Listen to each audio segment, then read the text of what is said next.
Good evening. Welcome to our Amud Yom Mishir. We are in Daf. We're Lamed Amud for Kaftes Amud Beis in the bottom of the page. Mishnah, new Mishnah Kaftes Amud Beis. Shir Nishma Savi Moirim Menachem Ben Akiva Shlotzlachov Ahuva Shir Babas Estofuna. Says the Mishnah, Mechabes Aner Mipnei Shumisyar Mipnei Nochrim Mipnei Listim Mipnei Ruach Ro'o. Yeah, person extinguished the candle. Yeah, he turned off the light, the candle, because either he's scared of Nachrim, because Rashi says a few times in the Masechta that there was a holiday in which the Persians only allowed people to light candles in their shrine of idol worship and not anywhere else. Yeah. Those are Persians back then, always problematic people. So he's scared of them, so he wants to extinguish the light. Mipnei listim, because of robbers, he doesn't want them to know that he's home. Sorry. Mipnei ruach ra, because of ruach ra, the person claims he sees the bad spirit, so when he doesn't see anything, it's better for him. For a sick person, for a sick person who wants to have the light off, he wants darkness. So if he extinguished the light for any of those reasons, he's potul. He's exempt from, let's say, shoygeg, he's exempt for korban chatas. That's the Reisha. Seifa says, a person is economic. He is careful. He cares about the candle. He doesn't want the candle to break or to go bad. So he's extinguishing the fire, the flame. A person doesn't want to waste the shemen. Yeah, he's being miserly about the oil. He wants to save the wick. Chayav. So although he's only extinguishing not because he wants to get anything constructive, he just wants to, kind of not waste the oil or the wick. He's chayav. Okay, soon we're going to discuss it, but this is a classical melacha she'en tzricha legufa. Melacha she'en tzricha legufa. One of the explanations is the person does a melacha knowingly, but he's not doing it for anything constructive. He's doing it in order to avoid a problem. Yeah, and Rashi already tells us now and later the Mishnah is going to say soon the only melacha she'en tzricha legufa by kibui. Kibui is usually melacha she'en tzricha legufa. 95% of the cases, you're not interested in the fire, in the light, in the whatever.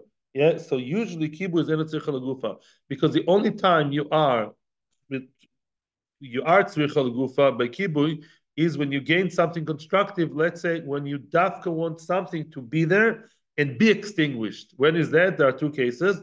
Let's say you are creating coals.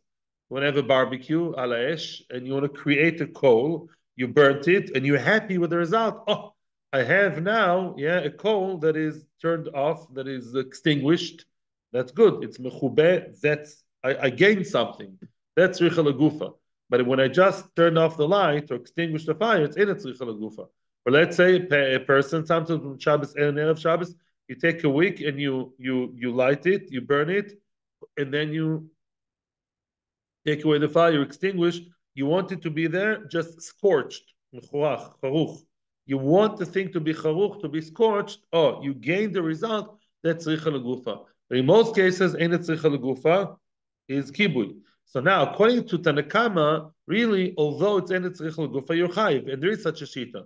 That shita's Rabbi Yehuda. Rabbi Yehuda holds that menocha shetzricha legufa you're chayiv. Now comes Rabbi Yossi. Rabbi Yossi pater bekulan chutz min hapsila mipnei she'oisa peichon. Rabbi Yossi patters in all cases. Rabbi Yossi says that if the person is just trying to avoid, he just wants to extinguish because he wants to not have the light. Yeah, in the seifa, he doesn't want the oil to go to waste. Yeah, he doesn't want to waste the oil or the candle or whatever. He's potter. Ein tzricha legufa potter. Only psila, only when you extinguish the psila, and now you're happy with the fact you have a psila that is scorched, is now black, scorched, it's now singed, then you chayev because oisa pecham. You now have a pecham, you have a burnt wick, and that's what you want, and that's why you are chayev only on that, says Rabbi Yossi. Obviously, the question is about the reisha. The reisha also, l'choira, it's in a tzricha lagufa. You're only extinguishing, why? Potter, because you're not interested, right? In the fire being on. Now let's see what the Gemara has to say about that. Let's see. Okay, says the Gemara. Midaktani Seifa. Now the Seifa says Chayev. Since the Seifa says in a tzeicha legufa Chayev, Shma Mina Rabbi Yehuda must be the Seifa, and this entire Mishnah is going with Rabbi Yehuda that says you are Chayev in a tzeicha legufa. Reisha b'maya sikna. Now the Reisha is difficult. What's the story of the Reisha? The Reisha said Potu. So now how come it's Potur? Mimanafshach. What does Potur mean? Before we continue, in Shabbos always Potur means Potur aval asu. Potur means if you did it well, but you evid your Potur from Chatus, from Chorus, from Skila, but it doesn't mean you're allowed to. So now it's very, very difficult. Mimanafshach. If we're talking in the Reisha, the guy's going to die. You have the light on. It's such a terrible headache, migraine, I don't know what. He literally is going to die if you're going to extinguish or the listim are going to kill the guy. Then mutal mibayle. It shouldn't be potter, it should be allowed because pikuach nefesh. Pikuach nefesh is allowed. It's you're not potter b'di'eved. You're supposed to save the life. It says pikuach nefesh. Don't wait for little children to do it. Doyle Yisrael, it says in the Mishnah, the Gdoilim should do it, not going. Get Jewish people to do it. The whole idea of a goy, of a tzol is not so simple. The big people should do it, and Jewish people should do it. The people shouldn't have the liba noikfoy. People shouldn't think that's b'di'eved. The you should do it. It's mutar mibayle. And if we're talking about cholesh en b'sakono, and what? It's not pikuach nefesh. And why are you potter? Because it's en tzricha legufa. Wrong. Chayv chatas mibayle. It's wrong. Because just like the Sefer said that because you are chas ala psila, you feel sorry. You're economic and saving the psila. You're chayiv, right? Because it's biuda and melocha shetzech legufa chayiv. The ratio is the same. It's not pikuach nefesh. So it's tam melocha shetzech legufa. So again, this again should be chayiv. It's a steer from the ratio to the seifa in ena tzricha legufa, right? And says the Gemara, no. Really, the ratio talks about a chol shesh b'sakon and it's allowed and it's mutar. So what did it say potu? But dino delitni mutar. Really, we should have written the word mutar. It's allowed l'chatchila. But the Mishnah stylistically goes like the Mishnah likes to be kind of like symmetrical from the ratio to the seifa. Once the ratio and seifa to be similar. The idea the by limitni seifa chayev, then anim reisha potu. Just like the Seifa says chayev, because obviously it is chayev in the Seifa, because Rabbi Yehuda holds chayev in tzricha legufa if you want to just save the oil. And anim reisha potu. The reisha also says potu even though it's mutter. We didn't want the reisha and the Seifa to be too far apart. We want them to be similar chayev potu. But really the reisha is mutter and chinami. We didn't use this lashon because reisha and Seifa shouldn't be too different in the way we express ourselves. Now continues the Gemara to quote the Tanya Rabbi Yoshia. Let's see how to examine the Braisa of Rabbi Yoshia. What did Rabbi Yoshia say? Im b'shvil achoyle sheishan lo yichabe, v'im kiba poter avalosu. Oh, the Braisa of Rabbi Yoshia says, if you mechabe for a choyle, in order for him to go to sleep, don't do it lechatchila. So that's not the case of pikuach nefesh. You're not supposed to do it lechatchila. It's not pikuach nefesh. If you did, b'diavad poter avalosu. That's clearly who ahi b'chol shein b'sakona, because clearly it's not pikuach nefesh. That's why it's not allowed l'chatchila. It's a cholet that has no sakona. Rabbi Shimon that obviously follows the opinion of Rabbi Shimon, who holds melocha shen tzricha legufa potu. That's one of the major three machlokesim Rabbi Yehuda and Rabbi Shimon. There are three machlokesim Rabbi Yehuda and Rabbi Shimon all over Shabbos. In Daf Tzad Gimel Amud Beis is the machlokes of melocha shen tzricha legufa. Rabbi Shimon says potu and Rabbi Yehuda says chayev. There's a machlokes in many places. Daf Mem Aleph, Daf Kuf Gimel. So many places about Dover Shen Miskaven. Also in yesterday's Amud. Rabbi Yehuda says also, Rabbi Shimon says mutar, Rabbi Shimon miskaven, and we also have muktzeh. We saw that too. Rabbi Yehuda says muktzeh, and Rabbi Shimon says there is no muktzeh. Rabbi Shimon is always maker, Rabbi Yehuda always machmir, all over Shabbos. Oh, now we're starting with the Gadita. HaKadosh Baruch Hu had Rachmanus on us, cleaning for Pesach, so now we have a Gadita, so I don't have to prepare much. Okay. Lefi Rab Shimon, potur aval asur. But according to Rabbi Yehuda, it's chayav. לפי רבי יהודה מלאכה שצריכה לגופה חייב, ולפי רבי שמעון פטור אבל אסור. בעינה צריכה לגופה. Rambam paskins like Rabbi Yehuda, but most, many Rishonim and Shulchan Aruch paskin like Rabbi Shimon, and it's potur, מלאכה שצריכה לגופה. It's potur אבל אסור. Says the Gemara, Shod she'el azu le'elam Rab Tanchum deminoi. They ask this question on top of, which really Rashi says means in front of Rabbi Tanchum from Noi, from a city called Noi, maybe a very nice city. Are you allowed to extinguish a butzina denura, a candle of light, a lit candle, become a be'isha from a sick person? Be'isha is bad. Like is a bad person means a sick person. Also in Spanish, it's the same word, yeah? Like an ill person. On Shabbos, you're allowed to extinguish, turn off the candle from a person who's sick on Shabbos. We won't get to the answer today, but many times before they would actually give a clear answer, because it was a drosha on Shabbos, it started all kinds of, divrei agoda, machshava, hashkafa, musa, and then he would get to the point. That was like a whole drosha, Pasach ve'omar. So he opened up, and he started the drosha. They said like this: An Shlomo, you Shlomo, meaning Shlomo HaMelech, An chochmosech, An suchles nusech. Where is your chokhmah? Where is your seichel? Where is your bina? There's chokhmah, bina, v'das. Where's your chokhmah? Where's your bina? He's like, as if he's complaining, kivyochel, to Shlomo HaMelech, the wisest of all men. And he's asking about Shlomo HaMelech. Lo dayech shedvarecha seisrin divrei Dovid avicha. Not only it's true that what you say contradicts the words of Dovid, your father, el shedvarecha seisrin zeh zeh. You're even contradicting your own words. Yeah, words contradict Dovid, and they contradict your own words too. Why? We're talking here about life and death. Who is more important, live people or dead people? That's a competition between the live and the dead. Dovid Avicha Omar, Dovid HaMelech, your father said, Lo yamesimi halaluka. Yeah, dead people cannot praise Hashem. So if you can't praise Hashem, you're not worth much. The whole idea is to be meshabech, praise Hashem in your actions, in your words. Dead people, goodbye, they can't do anything. And you said, and you yourself said, I praise the dead people that died. How great, so good. Wow, I vote for the dead people, for the dead party. How good, Shebeach. I'm praising the dead people that they died.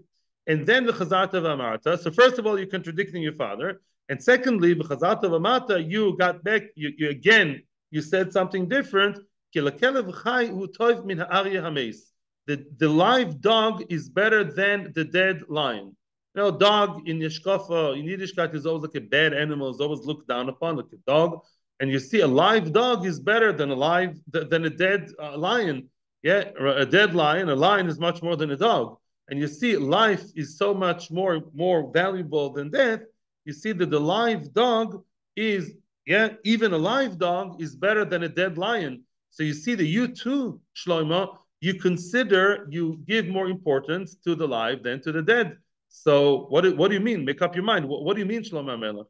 Lo kasha, and he himself answered, Rab Tanchum, and he said, Hadikomo Dovid, depends what's important. What do you mean when you say important? Depends what? Depends regarding what? Hadikomo Dovid, lo meisim ya'aleluka, achika omar. When Dovid said the dead people cannot praise Hashem, he said as follows. A person should always be oisek, always be involved with Torah and mitzvahs before he dies. Once a person is dead, he cannot add and deal with Torah and mitzvahs. There is nothing. HaKadosh Baruch Hu doesn't have any hallel, any shevach, any praise with him. Famous line by the Goin before he died, he cried and he said, look, for a few kopeikas, you can buy tzitzis and add so much light in Olam Haba. In other words, in Olam Hazeh, you can act and do and ton, and you can still do more and more. Wow, in Olam Haba, you'll miss the chance. And this is, that follows the idea of Rabbi Yochanan that said, b'meisim chofshi. Yeah, it says, b'meisim chofshi. Dead people are liberated. Dead people are free. What do you mean they're free? A dead person became free min Torah and mitzvahs. So that is very dubious freedom. We don't want that freedom. In other words, of course, as we'll see later, dead people, and it could be in their high darga, that's it. They can't change anymore. It's frustrating to be dead, even in Olam Haba, because you can't change your status. You can't do more and more and more. In Olam Hazeh, you can add and act so much more. So that's what Dovid the Melech meant. And it does not contradict Shlomo. Why? You know why Shlomo said that I praise the dead people who died? Why did Shlomo praise them? And now it's going to bring down a story. When Bnei Yisrael sinned, yeah, they committed a sin in the Midbar, right? Yeah, Moshe stood in front of Hashem, pleading and crying.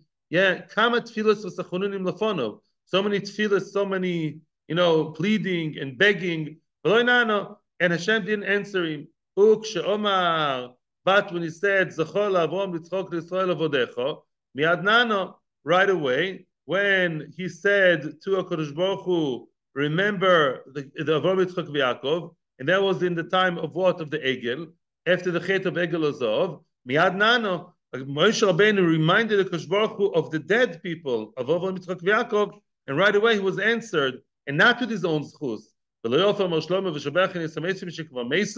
Yeah, in other words, yeah, Moshe Rabbeinu with his own schus, or whichever schus there was for the live people, Hashem didn't listen. Dafka, the dead people, they can be mashpia, and their schus can be very strong for us, as it happened in the story of the Egel Azov. Yeah. Another idea. Melech Bosov Adam Goizer Gezerah, Sofik Mikamin Oiso, Sofik and Mikamin Oiso. And Melech Bosov Adam, when he has a decree, a decision, a legal decision, a decree that he started, yeah, people would either follow it or they don't. You try to always, break the law. Even if it will be Mekayim, even if people will follow it, yeah, even if they do, as long as he's alive, people are scared, the rules still apply. Yeah, once the king is dead, you don't listen to his rules that much anymore. And yet, Moshe Rabbeinu, Moshe Rabbeinu, there were many gzeros and takonos that Moshe Rabbeinu decreed, right?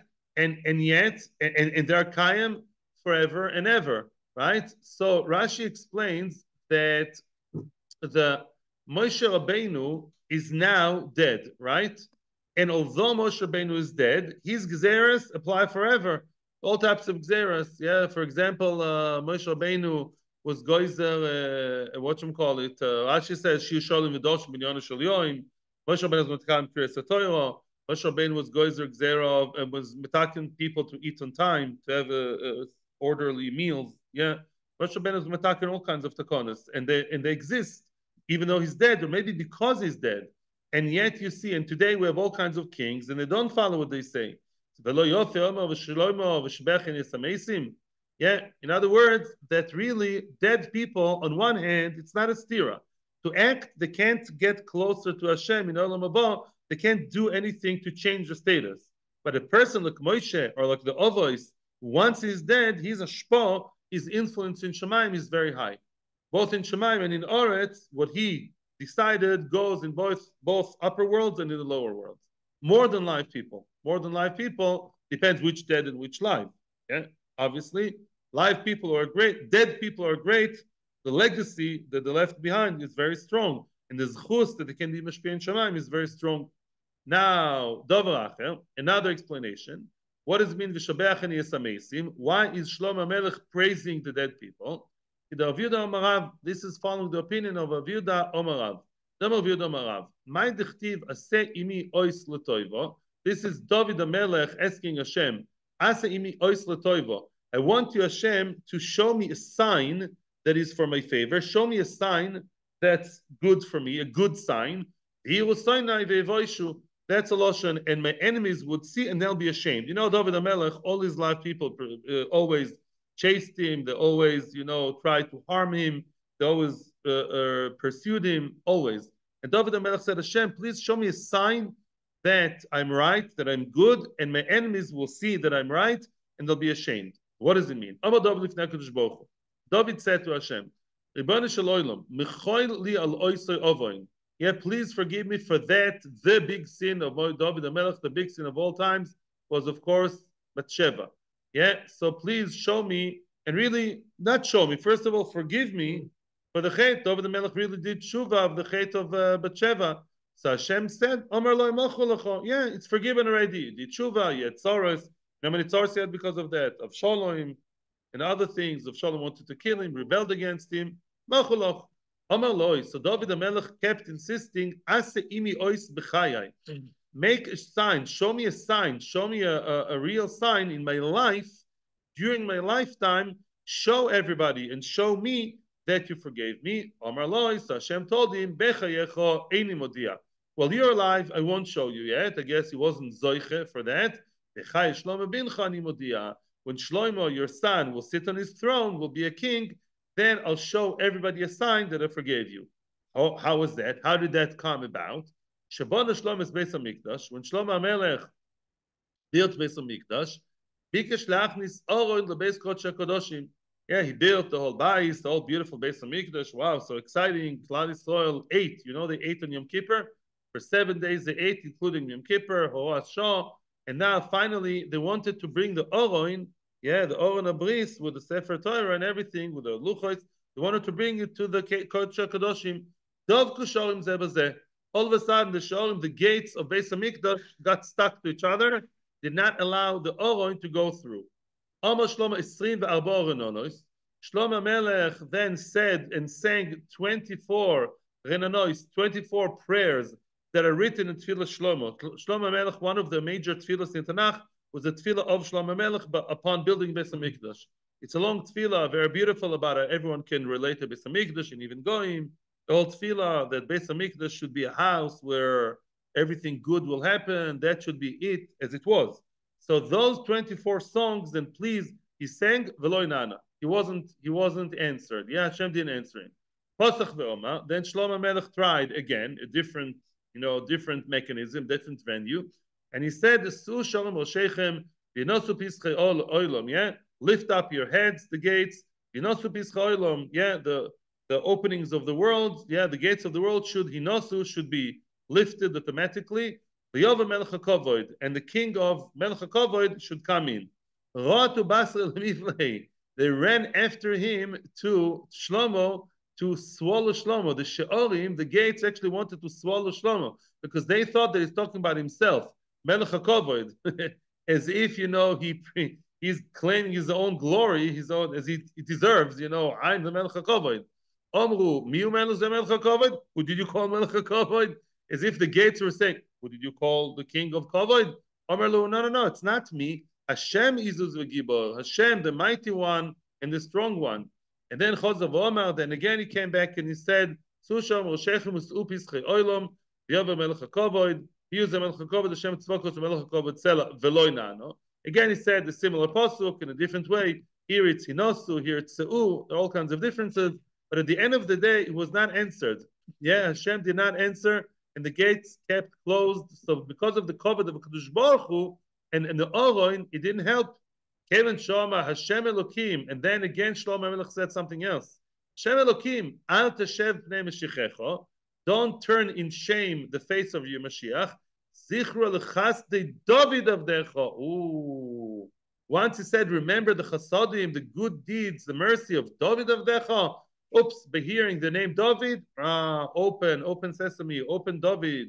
Miyad Nano, right away Nano. Right away he was answered, and the gates opened upon hearing the name, the key word Dovid. At that moment, at that moment, all the people who hated David, Rashi gives us an example, the family of Shaul, they hated him. Shimi ben Gera was the one who cursed David. Yeah, he called him all kinds of bad names. Shimi ben Gera was the Av Beis Din who cursed David the Melech. All the families of David's enemies, their face became black, like the bottom of the pot, before you clean it for Pesach. It's all black after the Shabbos cholent, yeah. So they became as black as the bottom of the pot.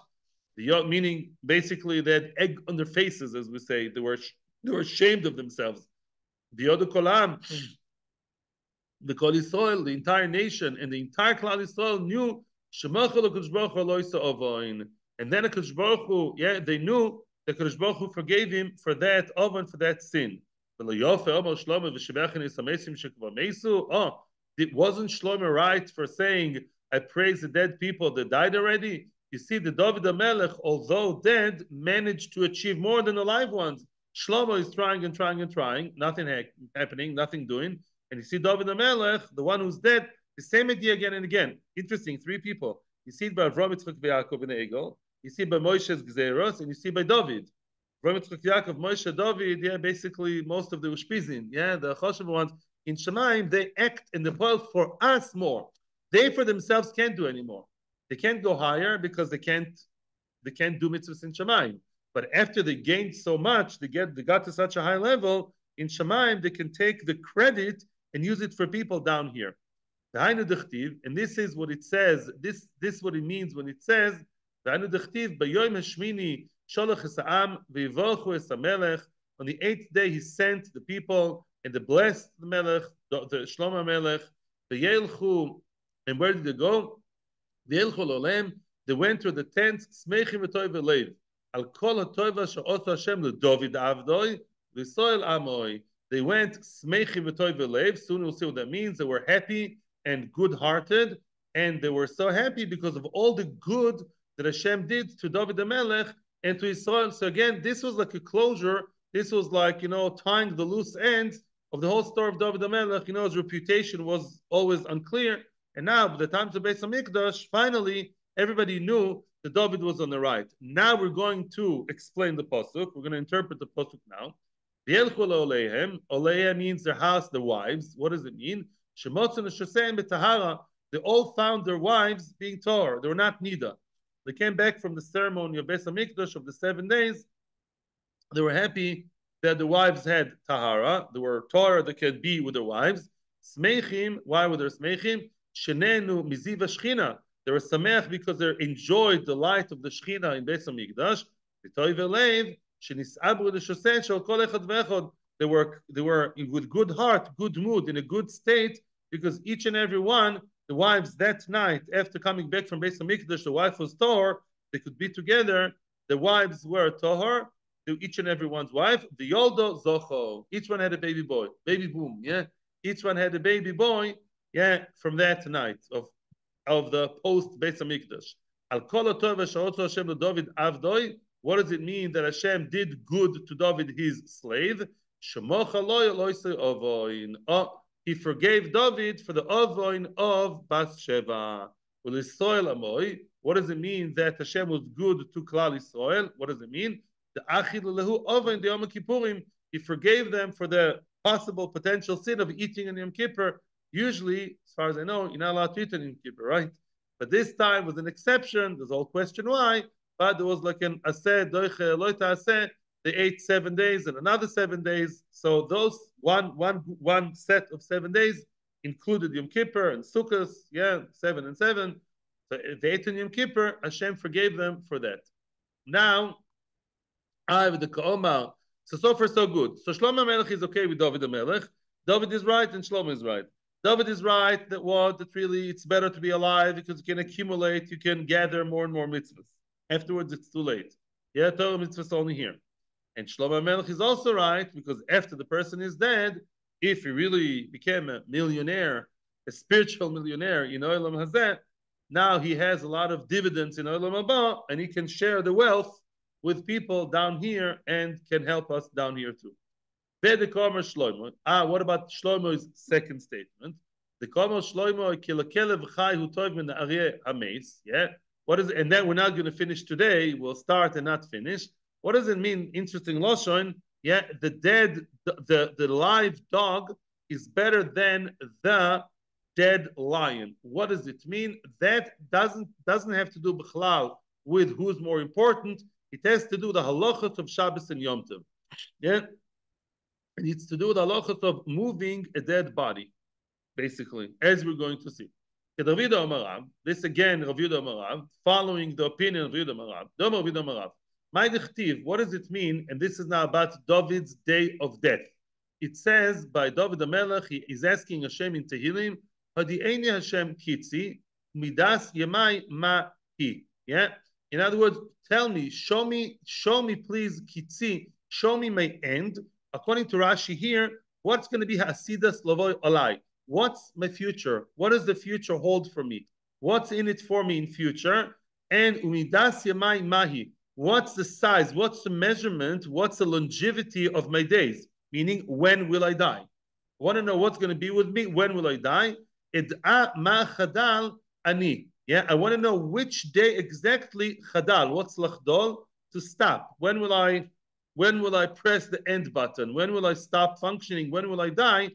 When is chadal? When will I be chadel from living? What day of the week? What time? What's going to be with my death? Amar Dovid lifnei Kadosh Baruch Hu, Ribbono shel olam, hodi'eni Hashem kitzi. Tell me, inform me, let me know what's going to be with my end at the end of my life. Amar loy, so Kadosh Baruch Hu replied and said, Zeri melefonai she'ein modin kitza shel basar v'adam. No, there's a gzer melefonai. I did not. This is top secret. Yeah, this is select information. I do not tell people, even not you, Dovid. I'm not telling you what's the case, what's the end of basar v'adam, people, flesh and blood. No, this is classified information. So tell me at least, when will I die? Even if I don't know what's going to be in my old age, but tell me when will I die? He says, no, no, midas yom of shalodom. I do not tell people when they're going to die. So at least tell me which day of week. In other words, don't tell me if I'll be 70 or 65, but tell me what day of week. That's a different thing, yeah? I'm not asking, will I die in the year 2020 or 2021? I'm asking, what day of the week will I die? He wanted to know, for whichever reason, when exactly will I die? Also, because, the Gemara in Ksubas, Daf Kuf Gimel, Amud Beis says, makes a difference. On Friday, it's the best day to die, because you come ready for Olam Haba, for Shabbos, no Gehenim. He wanted to know what day of the week he's going to die. Omar Loy, that he allowed him to know. That the Kadosh Baruch Hu actually told him. So now, and b'Shabbos Tomus, you're going to die on Shabbos. Very nice. Yeah, you'll die on Shabbos. That much I'm telling you. Now Dovid is beginning to bargain. Dovid the Melech now begins to argue. Omus be'echad b'Shabbos. Can I please die on Sunday?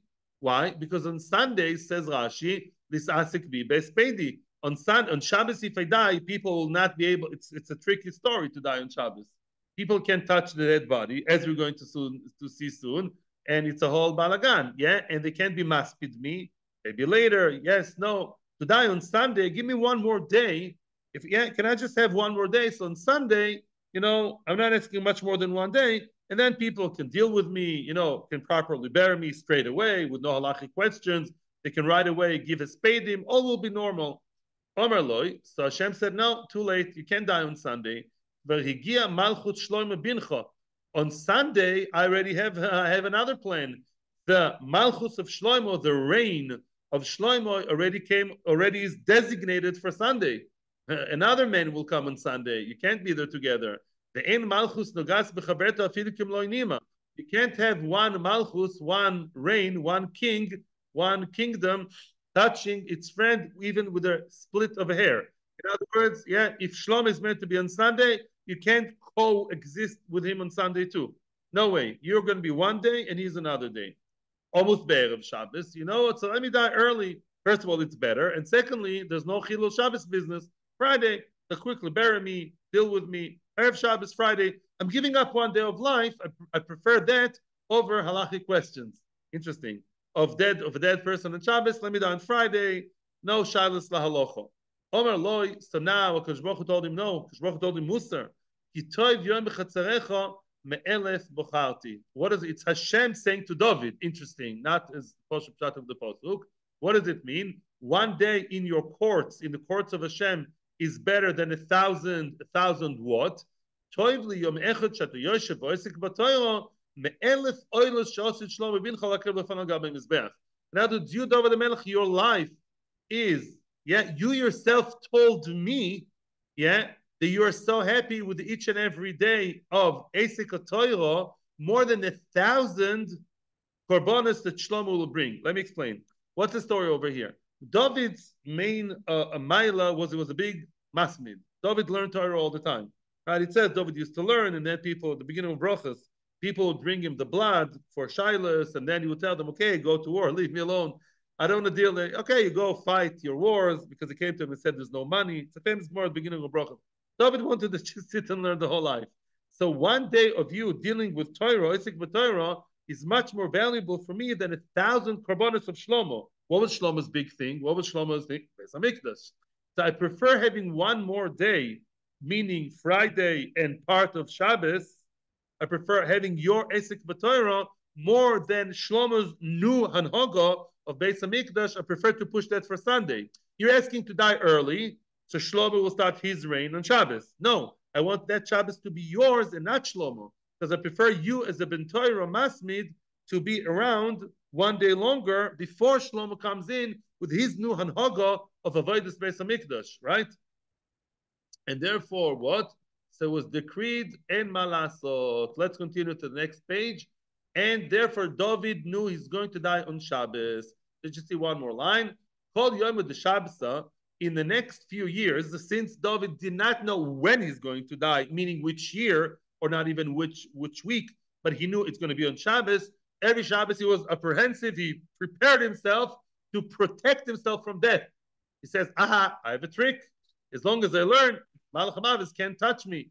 The Shabbos have a Yosef Begolis Kula. He would sit and learn the whole day. No reading newspapers, no garinim, no nothing, not chatting to his wife, Chas v'shalom. Only Torah the whole day. But one day, HaKadosh Baruch Hu wanted to, came the day that it was the fateful day. He was supposed to die. Yeah, Malach HaMavis came in front of him. He couldn't touch him. His mouth did not stop saying Torah. Torah is life.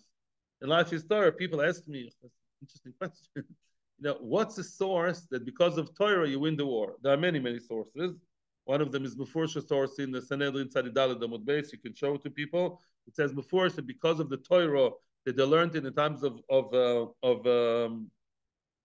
Chizkiyahu, that's why Sancheriv died. Sancheriv soldiers died miraculously. All the Katbamim of Sancheriv, they died right away because the people of Chizkiyahu learned. You have many sources. Here's one source. You learn. Malach HaMavis can't come to you, to the soldiers. Who cares? He just pushes away Malach HaMavis. And that was David's trick. Omar, my avidle. So Malach HaMavis was in trouble. What will I do with this man? I can't do anything to that. He's a hard client. He's a hard nut. What will I do to this David? I can't kill him. Havele. So now Malach HaMavis found a solution. Havele bustano achore beise. Behind David the Melech's house, the palace, there was a bustan. There was an orchard. Yeah, a tree with, like an orchard, like a grove with trees.